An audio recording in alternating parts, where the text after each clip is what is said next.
Kamoeto dia ukaitsangana ihany koa raha misy marary any anatrano any any mitsangana ary ohatra koa hoe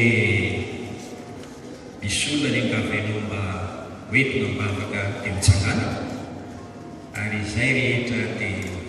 hivavaka avao. Velona Jesosy, velona miasa.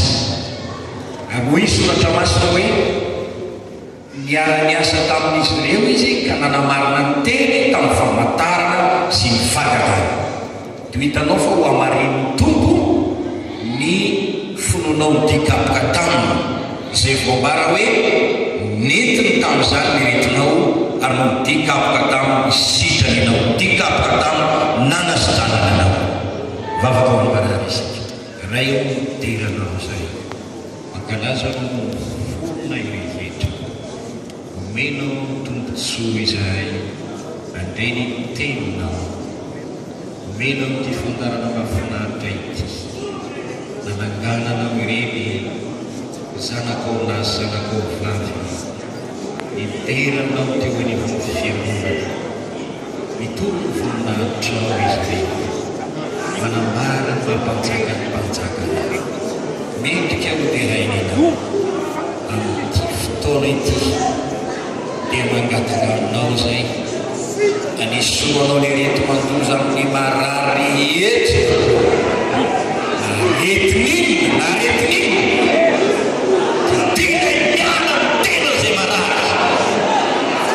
tsy marary eto ihany fa marary naiza naiza zay tonono reto amarino ny tenina vavakytsika ho amin'ny famonjena fanahy tompo Jesosy ampaitao famonjena ireo mpanota mabe ary nizaniza mpanota magnetaentany azo famonjena eton'io asioy azy fa enao ny mpamonjy aefa nalohanao ny vidin'ny famonjena tsy misy antony tokony tsy avafonjy azy ampio izy andray ny famonjena fonjeo izy ty voafonjy vavaka isika ivany olana rehetra raha eo tsireo sy olona manana olana tometo amin'ity toerana ity mampitondra alahelo azy zany mitondra fahavina natahotra niny nanolohanao ny vidin'ny fanafara matenao anafaka amin'ny osona fa ao ny olana rehetra isoro tena zay manana zany vavaky tsika ho amin'ny fitahina ny fiainanao mangata fitahina ny fitahiny filazantsara. Halleluja. Jesosy Kristy tompo salaka Andriamanitra ny fona ireo reto vahoaka manokatena mitady anao reto maniry zay vonjenao izao omenao fitahina lehibe tahio izy isoro zay zavatra misaikana ny fitahinao tsy hoe amin'ny fiainana